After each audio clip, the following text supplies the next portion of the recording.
Salam, salam outsiders, la famille, je me pose une question existentielle. Quel est le problème avec Zinedine Zidane? Parce que franchement, faut qu'on soit sérieux. Toute honnêteté, Zizou, depuis qu'il est revenu, c'est compliqué. Non mais honnêtement, les fans du Real, ils ont l'impression d'être assis sur un œuf. Les mecs, ils sont stressés. Ils sont stressés. L'année passée, c'était compliqué. Cette saison, elle s'annonce aussi compliquée. Déjà, parlons du côté du recrutement. Parce que quand le Real fait match nul le week-end passé face à Valladolid 1-1, à un moment donné, je me pose des questions. Je me dis, Zinedine Zidane, pour la première fois de sa vie qu'il doit construire une équipe, mais le mec, c'est pas un bon bâtisseur.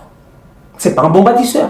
En fait, Zizou, dans sa vie, il a eu de la chance. Le gars, il a une carrière extraordinaire de joueur de foot. Il a une carrière de coach qui a duré, même mec, elle n'est pas plus grande que 3 pommes, franchement, mais il a quand même remporté 3 Ligues des Champions. Tu comptes celle avec Ancelotti, ça fait 4.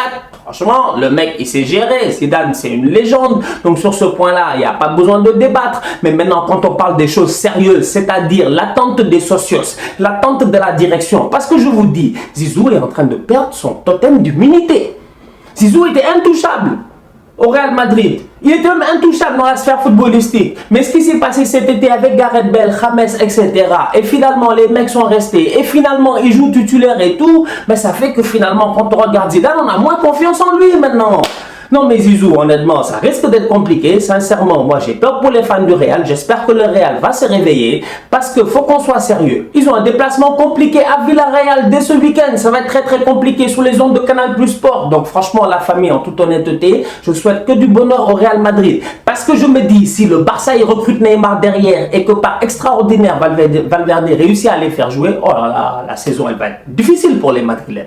Antoine Griezmann, vous avez vu ce qu'il a fait ce week-end en parlant du Barça là? Mais en toute honnêteté, Grisou, j'ai l'impression qu'on ne le respecte pas assez. Mais Antoine Griezmann, mais c'est un top player, il est extraordinaire. Le seul problème d'Antoine Griezmann aujourd'hui, il est simple, et ça je l'ai déjà dit, c'est quoi? C'est que pour rentrer dans un effectif, tu vois le problème il est simple. Mec, tu peux être le boy le plus cool dans ton école primaire. Quand tu arrives au secondaire, toutes les cartes sont rebattues, je te dis. Mec, au CM1, CM2, on était tous sympas. On arrive en 6e, après ces batailles de tu vois, c'est qui le boy le plus cool dans la cour de récréation, c'est qui a les plus belles chaussures, c'est qui est nanana, etc.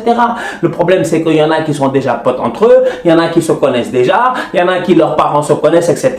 Grisou, il est là dans la cour de récréation, il n'a pas de potes, il n'a pas d'amis. En fait, Griezmann n'a pas d'amis. Son seul ami, c'est Dembélé. Mais Dembélé passe son temps à dormir, donc du coup, il arrive en retard au rassemblement. Donc ça fait compliqué. Donc Grisou, il doit faire quoi? Il doit sortir sa fibre latine, sa fibre où, tu le vois là, quand il boit ses matés et tout, tu vois, Grisou, c'est un Uruguayen aussi. Il sort cette fibre-là, et qu'est-ce qu'il fait? Il essaie de se rapprocher de ces mecs-là. Donc de qui? Des Arturo Vidal à qui il a délivré une super passe décisive ce week-end, des Luis Suarez, puisqu'il était très ami avec Godin et Jiménez, tu vois, les Uruguayens, la connexion, tu vois, des Lionel Messi et tout. Donc du coup, quand Antoine Griezmann arrive ce week-end, à la fin du match, et qu'il vient nous dire que j'ai marqué le deuxième but et je me suis inspiré de Lionel Messi, pourquoi les gens sont fâchés? Pourquoi on dit qu'il fait du lèche-botte? Non mec, il est juste tactique Grisou, bien joué de ta part. Côté célébration aussi, Grisou il s'est géré en toute honnêteté, c'était magnifique, c'était beau, sous tous les angles. En fait, les confettis qui volent et tout, les couleurs, nanana, tout, tu vois, bravo Grisou, sincèrement mec, tu as été top. Maintenant, ce week-end, est-ce qu'il va être capable de faire la même chose face à Osasuna? Est-ce que Lionel Messi va être de retour? Ça, on ne sait pas. Mais en tout cas, le Barça, déplacement compliqué à Osasuna. Non, je rigole. Déplacement facile. Regardez les derniers scores de Barça-Osasuna. Souvent, c'est des 4-0, des 5-0, des 8-0. Bon, Osasuna, même, je les avais oubliés. Voilà, ils sont de retour et je sens réellement que ce week-end ça va être compliqué pour eux.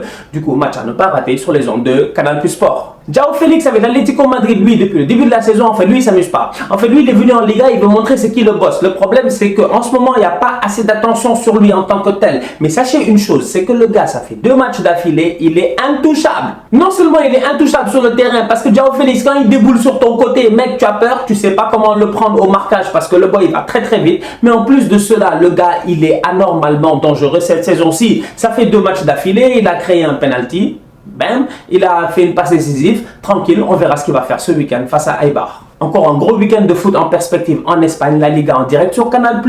Donc la famille, on continue à liker, on continue à partager, on se capte très vite pour une nouvelle vidéo.